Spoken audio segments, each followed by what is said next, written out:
Hammer Gang. Cause we always hit the nail on the head. So check this out, my Miami Hurricane fans, my college football fans, my ACC fans, college football fans in general. Now, way too early. We're in April. It's spring. We still got fall. And then, September come around and then the real action starts. And then we'll see, who was right, who was wrong. But anyways, man, before we even get this video started, hit that like button. Subscribe to the channel if you ain't already. We do college football year round. We don't take no breaks around here. That's tough. But anyways, as you guys see on the screen right here, graphic provided by 247 Sports, according to Bud Elliott. Now, the ACC win total, basically predicting that Clemson and Miami will play in the ACC championship game. Now, the coastal side of it, Miami 9 wins, Pitt 9 wins. So I'm guessing they got Miami beating Pitt, to be atop of the ACC. They got North Carolina coming in with 7 wins, 6 for Virginia Tech, 5 for Virginia, 3 for Georgia Tech, and 2 for Duke. That's tough. If you're a Georgia fan, if you're a Georgia Tech fan, that's tough, man. It is what it is. Now let's go on over to the other side of the conference. Of course, the Atlantic, 10 win for Clemson. Sounds about right. They had a down year and they pulled out 10 wins. NC State and Wake Forest followed behind them. But then Boston College, and then of course you got the Florida State Seminoles at 6 wins. 6 wins. Now a lot of these Seminole fans think they're gonna get 8 wins. No, not even none of the experts predicting y'all to win 8 games or anything like that. I'm pretty sure y'all fans are praying to the moon, the stars, and all the planets around the whole solar system, but it ain't gonna happen. So that's their prediction for the ACC. That's their prediction. Miami with 9 wins and winning the Coastal, to play against Clemson again in the ACC championship. Do y'all think this prediction is accurate? Do you think Miami win 9 games? Do they win less? Do they win more? Let me know in the comment section down below. Also, there's some more predictions going on, so we're going to get into it. Not just, the ACC, the other conferences, bowl games and stuff like that. So let's keep it moving. All right, so spring practice edition. Way too early. Like I said, this is way too early. You got the New Year's 6, basically the New Year's 6 bowl games and stuff like that. Now, this is very interesting because they do have Miami on here. Now, let's just go down the list. You got the Rose Bowl. You got Michigan versus USC. Michigan did pretty well this year, made the playoffs. Got hammered down there in Miami by Georgia. And, the rest right itself. We got their offensive coordinator, Josh Gaddis, Boris Award winner, to come join our staff. Jim Harbaugh is back. Then you got USC over here with Lincoln Riley, new head coach, trying to bring some life into that program, see if he could turn that thing around. When Miami and USC is at the top of college football, things are a lot more exciting. So, Rose Bowl prediction early. All-State Sugar Bowl, Oklahoma versus Texas A&M. Oklahoma also has a new head coach, former Clemson defensive coordinator, of course, and Texas A&M, #1 class in the country, #1 rated class ever. Jimbo Fisher is over there trying to put something together. They did beat Alabama this season, but 8-4 was what they finished. So we'll see if they could go above and beyond this season. But for now, they're predicting them to make the New Year's 6 Bowl at All-State Sugar Bowl. Miami Hurricanes, of course. Goodyear Cotton Bowl versus Utah. Miami versus Utah. As you guys know, Crystal Ball had his run-ins with Utah last year. It wasn't pretty both times on both accounts, so it is what it is. Mario comes over from Oregon to Miami to rebuild the program, to enforce, new culture and bring this Hurricane football thing back to what it used to be. Utah, of course, had a great season last year, won the Pac-12, doing pretty well for themselves. So let's see how this work out if this were to happen. Like I said, these are early predictions. Now, I do feel like this one is kind of a troll job by 247 Sports. Utah, Mario Cristobal. You get it. You get where I'm going with this. Anyways, we're going to move on. Capital One Orange Bowl. Clemson versus Wisconsin. Now, Clemson got a lot to prove this season. Clemson is basically rolling out new offensive coordinator and defensive coordinator. Both of their guys are gone. Dabo Swinney basically promoted from within. So we'll see if that Clemson football takes a step forward or a step back, or does it stay where they are normally, 10 wins here and there or whatever. Wisconsin, of course, up there in the Big Ten. Let's see if they could get over the hump of Ohio State and, whatever dilemma that they reach along the way to never seem to quite win the Big Ten and go above. But it is what it is. Now, playoffs, college football playoffs, semifinals, of course. They're predicting that the Peach Bowl, the Chick-fil-A Peach Bowl, will be Alabama versus Notre Dame. Alabama, of course, coming off of a SEC championship, and then they lost in the championship to the Georgia Bulldogs. Notre Dame, of course, came up short. They lost their head coach. They got a new head coach now. They lost Brian Kelly. Now they do have a guy in Marcus Freeman as a new head coach.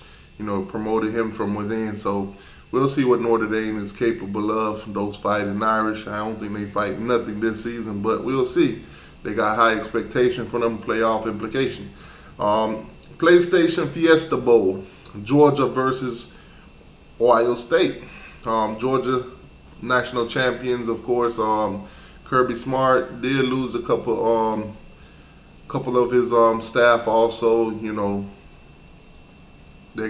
Listen, this is what happened. When you have top of the notch staff, other teams like them. Most likely when positions comes open, head coaching position comes open, those guys are highly targeted, and most of those coordinators do want to become head coaches. So it is what it is. Ohio State, of course, coming off of kind of a disappointing season last year in their fans' mind and all that. They're kind of spoiled right now, playoffs wise and everything like that. They've been kind of making it and stuff like that. So we'll see how that turns. But so far, that's what they're predicting for the playoffs and the New Year's Six Bowls. Let me know how you guys feel about this. Do you think this is accurate? Do you think Miami, if Miami were to play Utah, do you think that would be a good matchup? Let me know in the comment section. Let's run through some of these. The Pac-12, as you guys see, like I said, way too early prediction. All these predictions are done by Bud Elliott, by the way. Oregon coming out of, Oregon and Utah, basically, rematch for the Pac-12. UCLA and Southern Cal coming up short, right behind Utah. So we'll see how that turn out, man. Not too big on the Pac-12. Oregon hasn't really, proven to have done anything after coming out of the Pac-12 as a champion anyway. So Utah either. So we'll see. All right, so some big, they're predicting some upsets, and unfortunately for us, Miami Hurricanes, we're on the bad end of the stick, if you say. They're predicting that Virginia, as you guys can see right here, if you focus down here, that's a lot of graphics. So if you focus right there, you'll see they're predicting that in Week 9, Virginia will upset the University of Miami. Now, I hope this is not the case, but we shall see how it goes. Now, other matchups on this list, as you guys can see, Week 1, Purdue over Penn State. Manny Diaz is the new defensive coordinator over there, so I could definitely see that happening. Shots fired. Oregon over Georgia. Now that would be interesting to see Dan Lanning go from Georgia to Oregon as a new head coach and then come back to Georgia and beat them. That'll be crazy. That'll be wow. Yeah. Anyway, week 2, Arizona over Mississippi State. We don't really care, to be honest with you. Texas Tech over NC State. Don't really care that much about that. Good matchups though. These are very good matchups. Non-conference matchups so far. Then you have Kansas State over Oklahoma. That would be interesting too. I doubt that it'll happen, but hey, anything can happen in college football. Week 5, I'm sorry. Now this might be a shocker to a lot of you. And if you're an Alabama fan, this might upset you a little bit. You guys are spoiled. You think you should win every game just because you've been doing great, and you have been doing great. But Arkansas over Alabama. Let me know how you guys feel. And to keep it in the SEC, you have Texas over LSU. Texas over LSU. New coach at LSU, of course, Brian Kelly from Notre Dame. See what he can do down there. A lot of changes have been made. He came down there with a new accent and everything. So we'll see if it's a new LSU Tigers or whatever, And finally at the bottom, I know a lot of Clemson fans they're gonna be upset, and they're rightfully so. They have been, owning South Carolina for a while now. So South Carolina over Clemson. Now, me personally, I don't have a dog in that fight, but I'd probably root for South Carolina. Clemson has kind of got a bad taste in my mouth right now over the years of playing them. It's tough. We don't even want to go down that road. Let's keep it moving. The Big 12 conference here. You got Oklahoma versus Texas for the championship. Texas finishing with 7 wins to make it to the Big 12 championship. That's tough right there. 7 wins is all it takes. Now, they do have Oklahoma on the other side winning 9 games with Oklahoma State finishing right behind them. So 7 wins for Texas. I know a lot of you guys are, if you watch the channel, and so you know that me and Golden Blue do some videos every now and then and do some lives every now and then. But they do have West Virginia on this list at 6 wins. So, TCU, West Virginia, they're going to come up short. And Kansas at the bottom with 2 wins. Damn, Kansas. Kansas is a Duke of the ACC. But, hey, shout out to the Kansas fans. They won the basketball championship. I mean, that's something. Texas, Oklahoma, of course, you guys know they're set to leave the Big 12. As you can see, they're set to leave them, I think, in 2025. So you guys might want to enjoy some of these matchups while you can. It is what it is.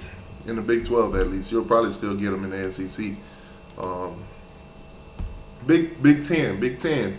Like I said, early prediction. These are all early predictions, guys. So on the Big 10, they got Minnesota versus Ohio State. They got Ohio State winning 11 games. Michigan right behind them with 10, falling short, and then Penn State with 8, and Michigan State falling back a lot this season, according to them, with 7 wins. So we'll see how that goes with Mel Tucker. We'll see how that goes with Penn State, if they can put up a better fight than 8 wins with, Manny Diaz is their defensive coordinator. Bottom feeders, Rutgers with 3 wins. And then on the other hand, bottom feeder, you got Northwestern with 3 wins. But you do have Wisconsin and Minnesota finishing with 9 wins. So I'm guessing they have it that Wisconsin will lose to Minnesota, and Minnesota will have that edge to get them into the Big 10 championship. So we'll see if that work out that way, college football fans. But these are way too early predictions. And the conference that y'all, most of you guys pay attention to outside of the ACC, the SEC, and most college football fans are probably, sick and tired of the SEC if they're not an SEC fan. But anyways, Alabama finishing with 11 wins. Not quite sure who they have them losing to, who would beat Alabama, but they got Alabama finishing, with 11 wins. They also have Georgia finishing with 11 wins. Maybe they have Oregon upsetting Georgia. Georgia with 11 wins, Alabama with 11 wins, SEC championship rematch, and most likely one of those guys will get into the playoffs. Finishing at a close, 3-game behind, not even close. Tennessee finishing second in the SEC East. Florida with 7 wins this season. They do have a new head coach in Sunbelt Billy, so you'll see how that goes. And now, of course, bottom feeder, you have Vanderbilt with 2 wins, and on the other side, you have Auburn finishing at the bottom with 6 wins this season. They have their issues with their head coaches and boosters and all that funny stuff going around with the program. Texas A&M finishing with 9 wins, 2 games behind Alabama. Jimbo Fisher, of course, like I said earlier, have like the best class ever. What they're building over at Texas A&M is incredible in recruiting. Now, NIL deals, money-wise, Jimbo Fisher tried to debunk that, but I think that was an epic fail. We all know Texas and Texas A&M have the money. It is what it is. Texas is the state. Listen, competing with them in NIL deal, that's tough. That's tough. But if Jimbo Fisher think the world is stupid and that we don't understand that money has a huge impact on those, recruiting. We do believe that your staff went out and did what they did, but that money did what that did. Anyways, and for you LSU fans, they got y'all finishing with 7 wins. So, and all you Florida Gator fans, you baby lizards, yes, they got y'all finishing 3rd in the East with 7 wins. So you'll be a 7-5 team according to Bud Elliott. So for all you Gator fans that thinking you're gonna do something this season, sit your butt down. Sit your butt down with your little 7 wins. With your last 7 wins. That's it for this video, guys. Basically way too early college football predictions. If you go back to the Hurricanes, because that's the only team most of you guys that watch the channel care about, they got Miami finishing with 9 wins, playing in the ACC championship against Clemson, who finishes with 10 wins. Miami do play Clemson this season, the second to last game of the season before they end up playing Pitt. So we'll see if that'll be a rematch in the ACC championship game. But anyways, guys, make sure you hit the like button. Subscribe to the channel if you ain't already. College football year round. Also, let me know down below in the comment section if you guys like me doing videos like this, because your feedback is needed and necessary. Thank you. Go Canes. Oh!